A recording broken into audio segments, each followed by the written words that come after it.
Cactv, igniting the apostolic fire.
Cactv, igniting the apostolic fire.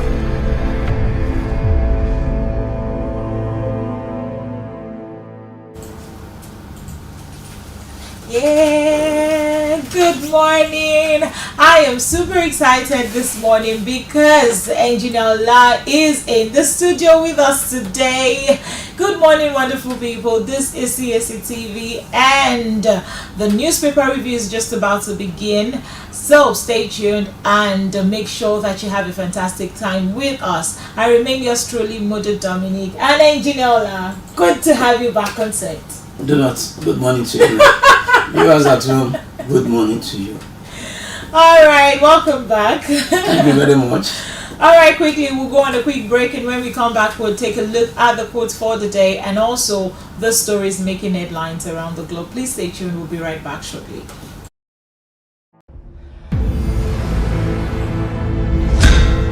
Cactv, igniting the apostolic fire.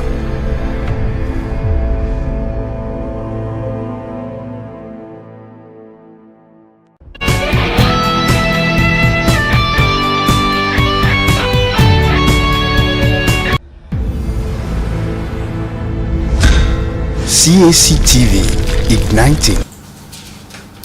Okay, welcome back. So first, let's take a look at the quotes that we have for the day, and this is taken from the book of 1 John 4:16, and this says, "We know how much God loves us, and we have put our trust in Him. God is love, and all who lives in love." I'll take that again. We know how much God loves us, and we have put all our trust in Him, because God is love, and all who lives in Him is also loved. So this is to assure us that God is love, and God is still in the business of loving you and I. God, His nature is love. His person is love. So everything you do, always know that God is there and is still loving you and is still caring for you, and His topmost priority is to see that you are loved and you are being taken care of. So not for any reason should you give up on yourself, because God has not given up on you. His love surrounds you. His love keeps you. His love sustains you.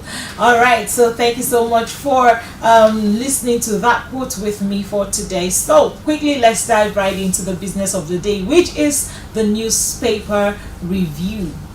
Okay, so starting with the Punch newspaper, what is the first story that we have? This says, Ajero's alleged assault.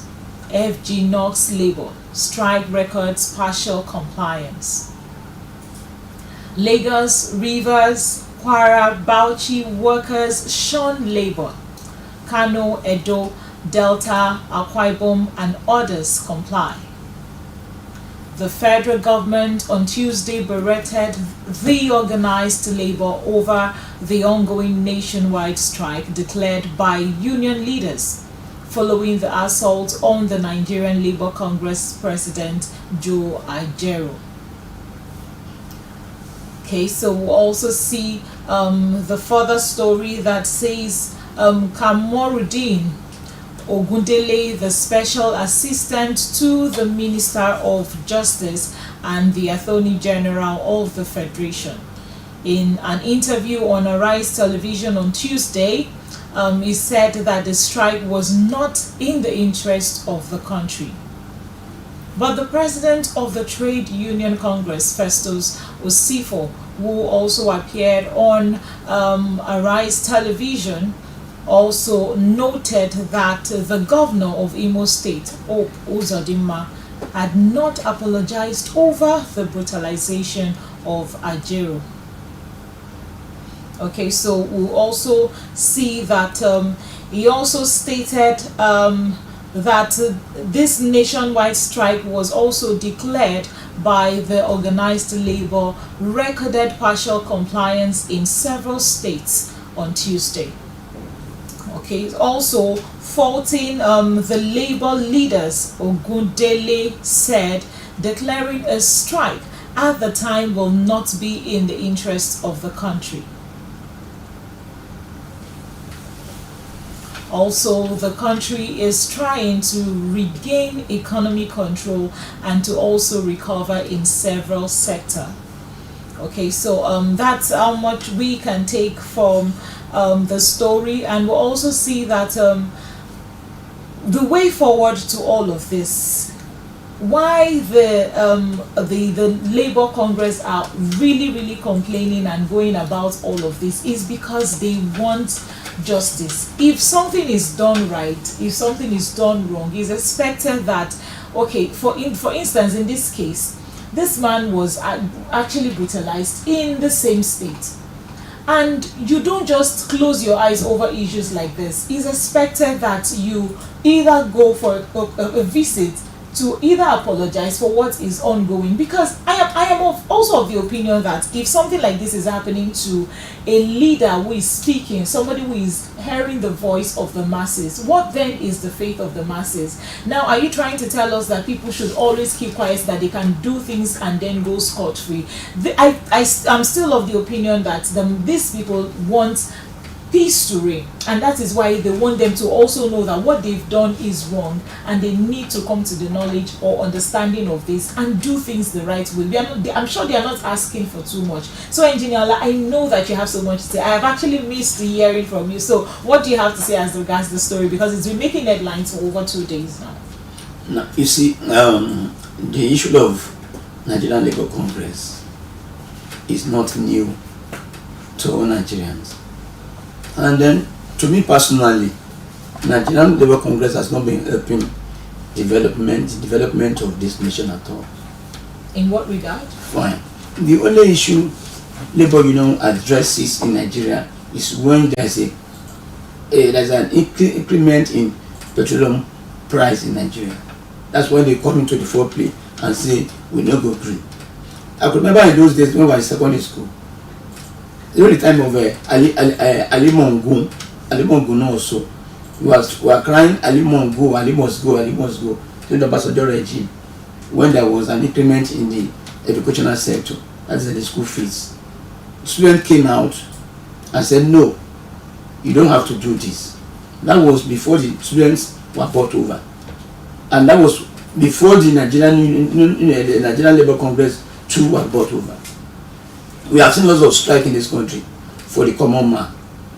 When Oshiomhole was the Nigerian Labour Congress president, we saw the way he fought Obasanjo to stand still, and everybody in the nation supported him.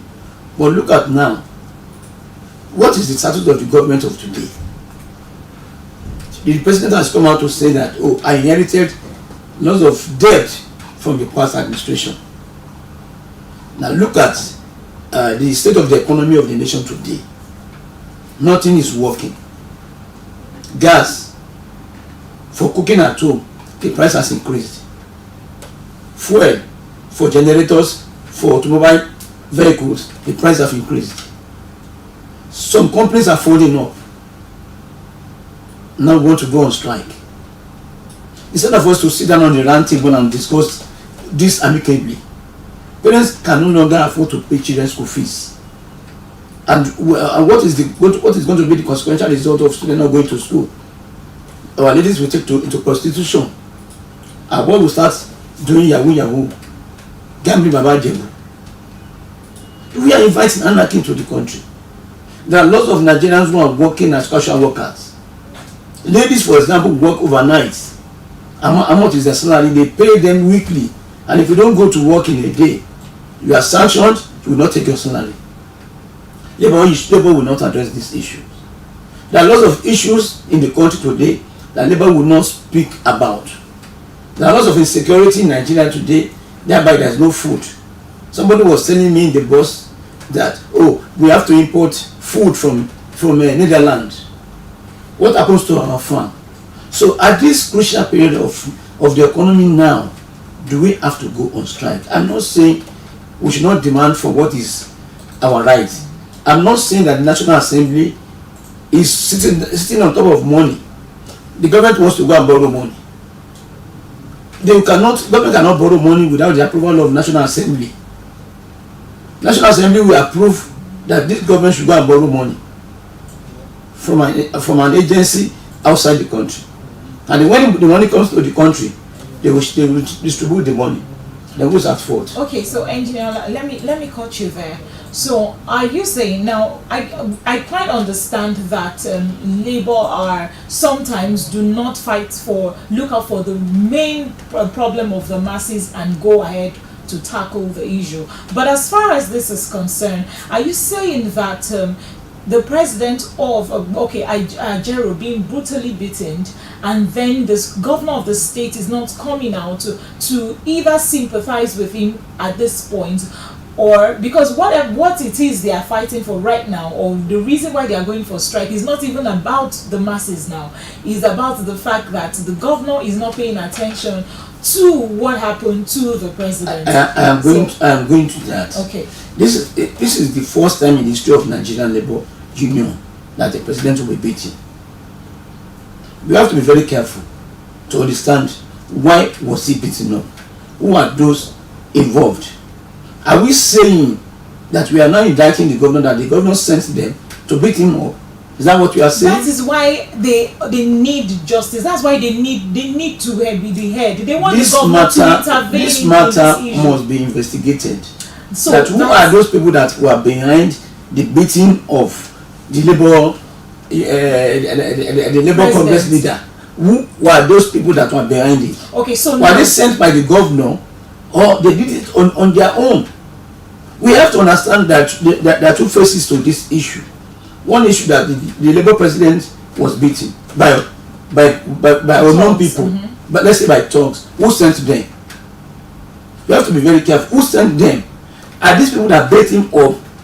Were they from the masses, or were they from the government? Where did they come from? What was he beating? So that's the question. That's the question on the minds of these people. That's why they want the governor. I think that's one of the reasons they want the governor to either come out and say, okay, we would look into this matter, not just neglecting the case, because this is a serious case. So does it mean that they can't come outside and protest peacefully or hear their voice? I know that for whatever reason they may not be doing the right thing, but at this point, with the case currently on ground, they are asking for justice. They are asking what is happening. The governor should be able to come out and say, okay, we will look into this case, not just push it aside and say this is not the time to go on strike. This is the major reason why they are actually going on this same strike. The government has not said anything, but when you now hear from the assistant Minister of Justice, the PA to him, he said at this particular moment it is not right for us to go on strike. And then we paint the issue that is on ground for our own. And you know, we all know the country that we are in. That the moment some cases are being pushed aside, you never get to hear of it. But if it was something that was affecting this government, or these people in this sector of the government, being the governor and all of that, you would hear certain actions being taken into consideration immediately. So why is this an issue where they have to say, okay, that is not the bone of contention at the moment, so we need to put that aside? You see, on this matter, the opinions are divided, because there's no way that the federal government will borrow money from a foreign country and we enjoy in Nigeria. When you borrow money for a project and the money is not well spent properly, what happens to that? We'll be in debt. And when the federal government is going to borrow this money, Nigerian Labour Congress is alive. They witness all these things. When they borrow the money and they share the money, Nigerian Labour Congress is alive, witness all these things, they are not saying anything. When the economy is now bad, the Nigerian Labour Congress will now come and say, no, you cannot do this, you have to do this, you have to increase the salary, you have to do this. When the matter was dragging, Labour was not saying anything. I am not in support of the beating of the Labour Congress president. I am not in support of that. It is very bad. But what led to the beating? Who are those that were involved? That is what my concern. Who are those that were involved? That in beating, let him also say, oh, I was beaten up by so and so and so people. Well, he can't say because it was an attack. So I think that's the question we need to ask. That's the point where we need to find solutions to and ask questions. These are the questions that people need to ask. But what the PA, as Ogundele is, what the PA is saying that Labour leaders, this is not the right time for you. Let us say, okay, when we look at the position of the government, maybe the government is now telling them indirectly, at this period of time in Nigeria, you don't need to go on strike. Maybe the government is telling them indirectly. I'm not saying the government said, do not go on strike. From what Ogundele is saying, let's say indirectly the government is saying, this is not the right time for you to go on strike. Because the government said to them, do not go on strike, because if you go on strike, you'll be arrested. Already this matter is in court, that you should not go on strike. If you go on strike, that is you are undermining the judiciary. Don't go on strike. I wouldn't know who are the people that gang up and beat up the Labour Congress president, but you don't have to go on strike at this particular period of time. So I wouldn't understand. But when you look at it from another perspective, as a layman, you will say that the government is saying that indirectly, do not go on strike. Well, I don't think I'm also in the support of them going on strike, because as of yesterday, ASU was also, in planning to join the strike. And if ASU joins the strike, it means that students will be back home because of the strike. And then you now spend 80 years in the university for a course of 3 years. So that's the point where I would say I really do not want this at all, because we've had so much. They just recovered from the strike they went to the last time. So going back to it again is not the best thing at the moment. Okay, so right now we'll move to the next story, and this says CBN extends validity of old Naira indefinitely. The Central Bank of Nigeria has announced its intention to extend the validity of the old 200 Naira, 500 Naira and 1000 Naira note indefinitely. This is the Apex Bank declared its desire to extend the validity of old Naira notes beyond any expiry date. According to the Apex, it is working with the relevant authorities to vacate the subsisting court ruling on the same subject. The bank disclosed this in a statement signed by the Director Corporate Communications, Isa Abdulamin, on Tuesday. The statement, titled CBN to allow old design Naira banknotes as legal tender, ad infinitum, said the decision is lined with international best practice and to foretell a repeat of early experiences. The statement read, "Without prejudice, the Central Bank of Nigeria wishes to inform the general public of its desire to extend the legal tender status deadline of the old design of the 200 Naira, 500 Naira and 1000 Naira denominations ad infinitum." Okay, so that's the second story that we have from the Punch. Okay, so I do not know why why we are extending the this Naira notes, this old Naira notes, because the last time we heard about this was we had a timeline, And luckily for us, the money has circulated. So I still believe that, do they still have the old Naira notes with them for them to have extended this for only God knows when that would be? So what is the reason and why is this coming up at this time? Let me ask you a question. When you are broke, would you change your wardrobe? Of course not. Just simply answer the question. You are saying Nigeria is broke. Economically, Nigeria is broke. There's no money in the country. Why do you want to change the currency? Because when you want to change the currency, it involves money, more money, and there's no money. We are not paying attention to the things that are currently facing it was a political gimmick as at that time. You understand? And the aim was not achieved. And these were the same set of persons who were saying that, changing the currency at the time was not the right thing to do at the time. So why are they now, No, that is why the central bank governor is now saying that we are no longer changing the currency. Let us be spending what we have now. The new ones we have printed, the old ones that we have, let it continue like this. Because this is not the issue of the moment. The economy is down. Students are not going to school. You cannot afford a 3 square meal a day. Many homes they eat only twice, and you want to spend money again on printing. No. So that is on right, or is in the right part, or on the right part by saying that let's be spending what we have now till further notice. Okay, so we'll take a look at the last story from the Punch, and this says sacked agencies. Member sues Adeleke, demands 2 billion naira.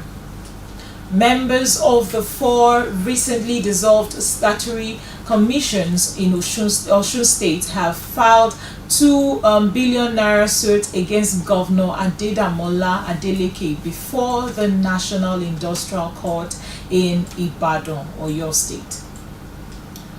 This also tells that the Punch report that the governor on October 30, 2023 announced the dissolution of the Osun State Independent Electoral Commission, Osun State Judicial Service Commission, Osun State Civil Service Commission, and Osun State House of Assembly Service Commission.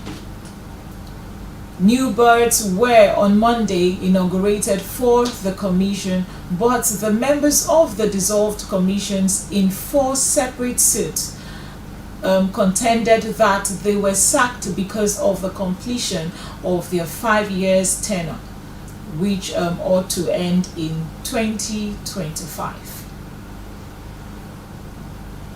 The 4 separate suits are each demanding 500 million naira in damages against the governor. In the suit filed through their counsel, Muhyiddin Adeoyo, the sacked commission members urged the court to declare the dissolution of the commissions and refusal to pay salaries and other emoluments due to them as illegal. Okay, so that's the last story that we have from the Punch. Okay, so you see, we do not want to interfere with a matter that is in the court. But notwithstanding, the governor should understand, does he have the power to do what he's doing now? They are specified their terms that has to be 5 years term. That has to be followed. Why do you have to change them? This is, to me, is politically motivated. No. You just do what you are supposed to do. I don't understand if Osun State Independent Electoral Commission is under, is the administration. They have 5 years term. Why do you want to put a stop to that? Why don't you allow them to complete their term? You understand? I don't understand, but since the matter is in court, let's wait for what the court judgment will be. And then again, instead of them to say that, specifically put their foot on ground that, you cannot sack us because you did not employ us. We were set up by the government under a particular law, and this law must be obeyed. They are now demanding sums of money. Would that solve the problem? So let's wait for the court to decide what is the actual. All right, so away from this, we'll quickly go on a short break, and when we come back, we'll take a look at further stories making the headlines, and then we'll be starting basically with the Vanguard newspaper. So we'll be right back shortly. Stay tuned. The Apostolic Fire.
Cactv, igniting the Apostolic Fire. Yes, welcome back from that quick break. This is still Cactv. This is the Morning Dew newspaper review. Okay, so we'll take a look at the story making headlines from the Vanguard. Starting with the Vanguard, the first story says NPAN to FG provides succor to ease suffering of Nigerians. The newspaper Proprietors Associations of Nigeria (NPAN) has asked the federal government to move speedily with its economic reform program and provide the much needed succor to the long-suffering Nigerians within the shortest time possible. The association made the demands in the statement issued after its 2023 annual general meeting held on November 8, 2023 in the Lagos and signed by its president Malam Kabiru Yusuf and General Secretary Mrs. Angela Emua. The statement read, at the AGM, the NPAN reviewed the statement of the nation, the economy and the print media industry and resolved as follows: now that the elections are over and the government has been constituted, the federal government should move speedily with its economic reform program and provide the much needed succor to the long suffering of Nigerians within the shortest time possible. That is concerning the nation of Nigerians' size and youthful population, lack of robust paper culture of the education and mobilization of its citizens.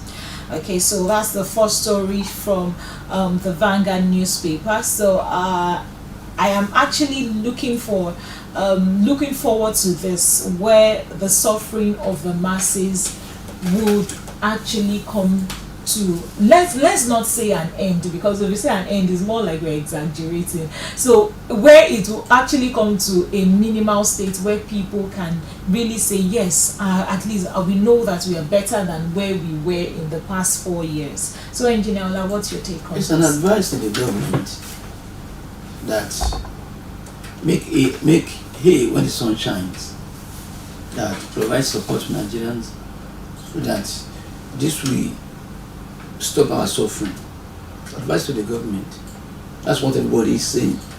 So Nigerian NPN is also advising the federal government, make hay when the sun shines, give us support, Do the needful. It's an advice. All right, it's so okay. We'll take the next story from the Vanguard, and the next story says, we inherited serious liabilities, says our president. President Bola Tinubu on Monday night in Mecca, Saudi Arabia, said his administration inherited serious liabilities from the previous government, but assured that he would not make any excuses. The president his declaration came barely 24 hours after the National Security Advisor, Malam Nuhu Ribadu, said Buhari's government threw the nation into bankruptcy. Tinubu is also in advanced negotiations concerning a multi-billion-dollar infrastructure finance facility from the Islamic Development Bank to fund a multi-sectorial portfolio of the infrastructure projects at the federal and subnational level in Nigeria. President Tinubu, in a statement issued by his special advisor on media and publicity, Chief Ajuri Ngalale, said Nigeria is the candle of hope, that's the light of the way for Africa, and once Africa is illuminated, the world will be a brighter place for all of humanity. Okay, so here the president is saying he doesn't want to make excuses, but he has said this statement repeatedly in some of the stories so far. So and I'm also looking forward to him not just saying this statement but also bringing it into action. Now, making reference to the past governor, whatever they did, and then you inherited what have you.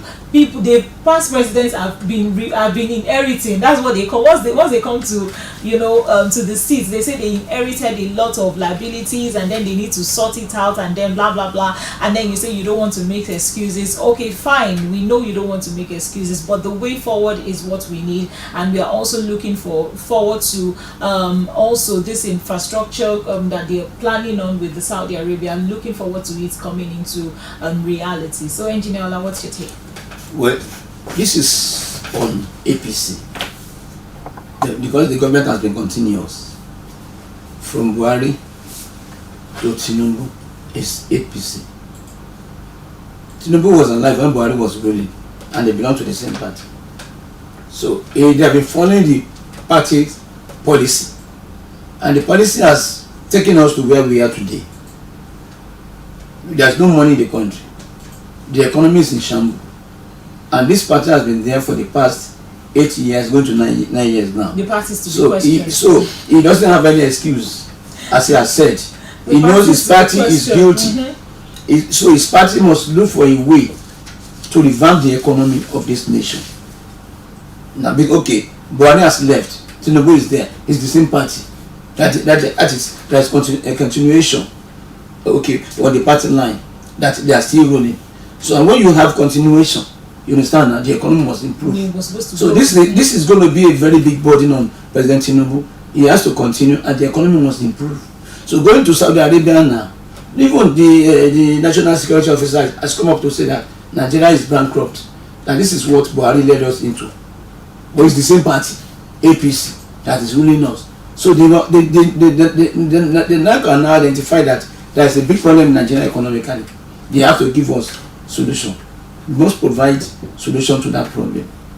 You understand? And also the issue of going to Islamic IDB, Islamic Development Bank, to take loan again. It's not the issue of taking loan to develop infrastructure. The main issue is what the loan is taking. This loan will not be shared by the National Assembly again. That they want to buy cars, they want to build houses. But this loan will be spent on the project that is intended for. There are two things here. One is to take loan from the bank. The other is to lavish the money. So if they are taking money from Islamic Development Bank, they must now know how to make sure they utilize the money, and the money will bring succor to Nigerians. So telling us that Nigeria has gone bankrupt, that the past government has done this, that is not the issue. The issue is, what are we doing now to revamp the economy, to reorganize the damaged economy of the nation? That is what we are expecting President Bola Tinubu to to do for us now. So I think he's taking a right step by going to Islamic Development Bank, because in that bank the Arabs, they come together as one body, and what they do is that they contribute money, they contribute funds to assist Africans. I mean African nations, they contribute money to develop African nations. When we take the money in Africa, we should spend the money judiciously. That's my take on that. That's very important. Spending the money judiciously is the way forward, and not making excuses at this time, because Nigerians are not ready to hear excuses. We want results. It is results. I want results. I do not want to hear excuses, because we've had so much excuses and it has led us nowhere. So moving forward, we'll take a look at the Sun newspaper. What's the first story from the Sun? This says prioritize workers' rights over partisanship, says Oshomole. The senator representing Edo North, Adams Oshomole, has called on, and I have argued when I was in NLC, that nobody has a right to be partisan, much more than those who turn the wheel of our industrial progress. But in saying that, we must recognize that, however, how hard you try, when it comes to politics, people are going to have different reasons for supporting different candidates. Okay, so I think this is more like part of the story that we read from the Sun. So if Oshomole is coming to say that he's also in support of Labour because of how he started his background as a worker. So I'm still wondering what exactly his message is to us right now, as far as this story is concerned. No, you see, what he's trying to say is that if you are a Labour leader representing Nigerian masses, especially Nigerian workers, you don't have to participate in politics. You don't have to take side in politics. I belong to this party, I don't belong to this party. Your duty is to be, in between. When there's a matter of discourse between the government and the Nigerian workers, you don't take side. You support the masses. Because you are the voice to Because you are the voice of the people. You have to fight for the right of the people. That is what Oshomole is saying. I was the president of Nigerian Labour Congress. I fought for masses. We knew then when he was going to Abuja with only one shirt for about 4 days. Exactly. On a motorcycle, he sit at the back of the motorcycle. We watched him live on TV. He went to Abuja and told the Master John to his face that, Baba, we are not going back until our demand is met. But now look at the way they negotiate. There's no dignity. It's bringing me to what you always say, that they are not paying attention to the voice of the masses. Yes, right? About there are lots of issues that are involving in politics. Many people are working as casual workers, earning as little as 25,000 naira in a month. People are earning 10,000 naira in a month. Go to Computer Village, you see all those sales girls, 10,000 in a month. In a country as small as Ghana, they have a policy called SNIT. Even if you are working as a sales girl in a shop, you have to pay certain amount of money from your salary for SNIT, which is the housing program. By the end of the year, when you retired, at the age of 40 or 35 or 50, you retired, government will collect all this money and pay you back. Nothing is being done by Nigerian Labour Congress. They don't pursue this policy. There are other benefits you get in other African countries you don't get in Nigeria, and Labour is not doing anything about that. They are involved in politics. Why would they not beat up the president of the Nigerian Labour Congress? Because he's now trying to become a politician. He's taking sides. So what Oshomole is advising them is that, look, I was once a leader like you now today. And I understand the game is. I will support you, but do not involve in politics. Exactly. Because the moment you begin to involve yourself in politics, you're beginning to take side, and then you will not be able to say the truth where you need to say the truth. It's just like a pastor who is always getting benefits from a particular rich member. So when he wants to preach a topic, he will not be able to preach a certain topic, because he knows that once he preaches, it will be going against, if that topic may not go well with the rich man that is always helping him. So for this reason, please, Labour, please do not take sides. Be the voice that we want. Be the voice of the masses, because that is why you are there. That is why that session of the party was created, for the masses. Okay, so lastly, let's take a look at the last story that we have from the Sun newspaper, and this says how we can end insecurity. Says East. This is from Kalu.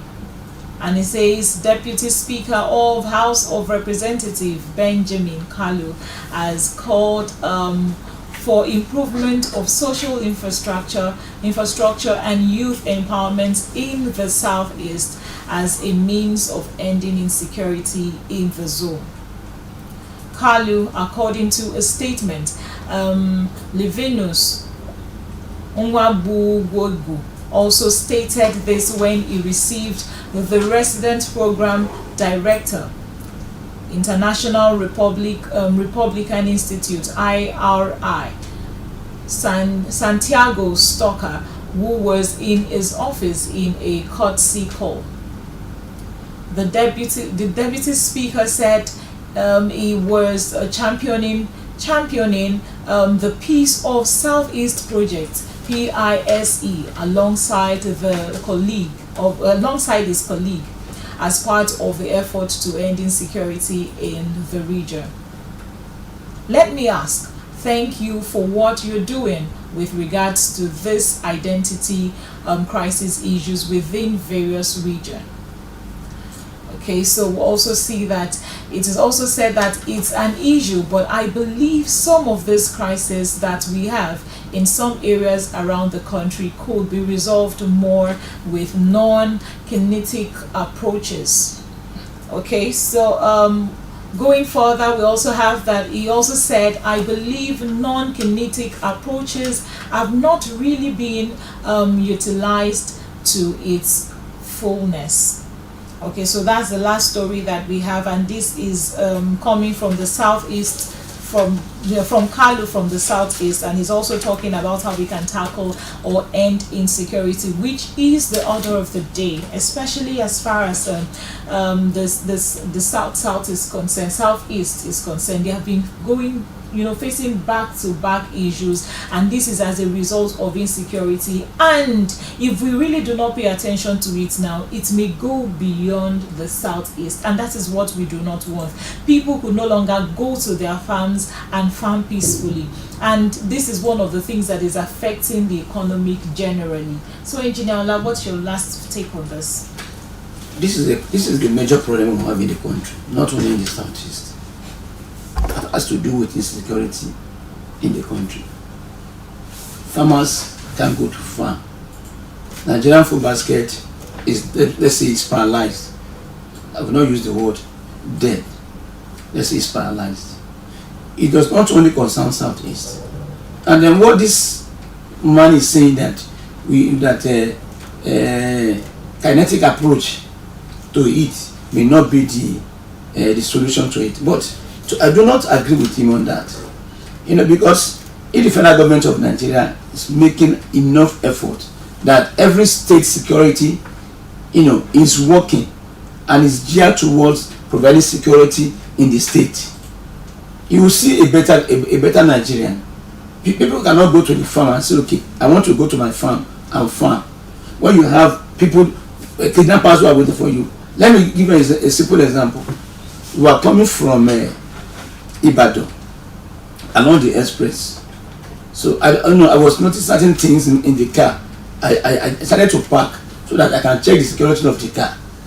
Check what is going on with the vehicle. We parked there for about 30 minutes. By the time we started moving, when we got ahead of the road, we realized that kidnappers have abducted people from 2 cars. Wow. and have taken them into the bush. You see, what can we say about that? So security in this country is paramount, is of high importance that the federal government should provide security, should do something about this insecurity, not only in eastern part of the country, but in all the entire generality of Nigeria. Farmers can go to farm, traders cannot go. Okay, like I was told that all these cow herders, if they are bringing cows to Lagos, they have another route that they have to take. Sometimes they pay 1 million naira on a trailer to bring cows to Lagos. These kidnappers are there. If they don't pay that amount of money, they will not go. So the government has to do something on kidnappers, not only in the southeast. And you cannot accomplish this. If you listen to the word of our former president, Ebele Jonathan, he said there's no way you can fight security in this country without using technology. I agree with him. A train was moving from Abuja to Kaduna. The train was mobbed by people. If we have satellite that providing how the train is moving, we're able to see that, oh, this is where they are stopped. This is where they are stopped. The same thing on the road, when vehicles are moving, we should have drones. Every state government must have drones. That, okay, when we have kidnappers that have taken certain people into the forest, with drones to be able to identify them, know their location, and then get to them. They will stop doing it.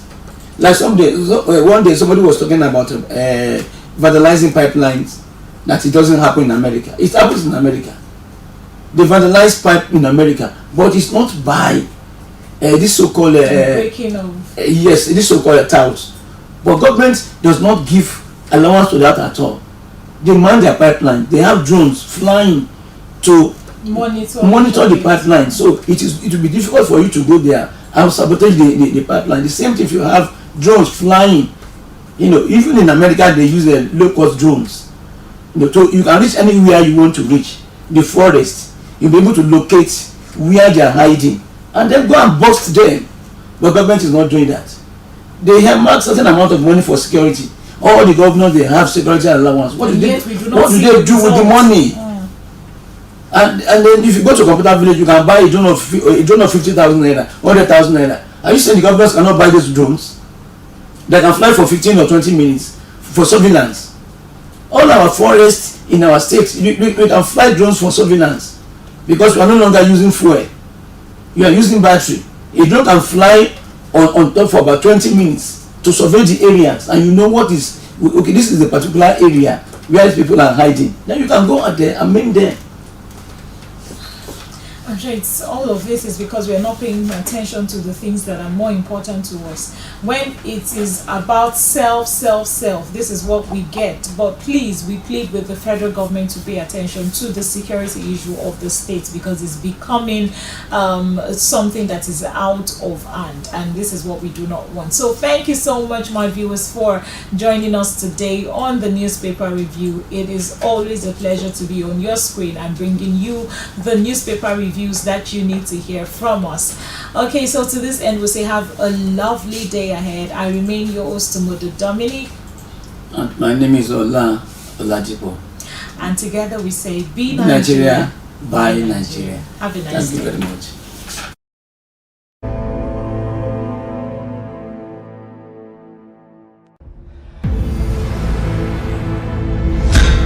Cactv, igniting the apostolic fire.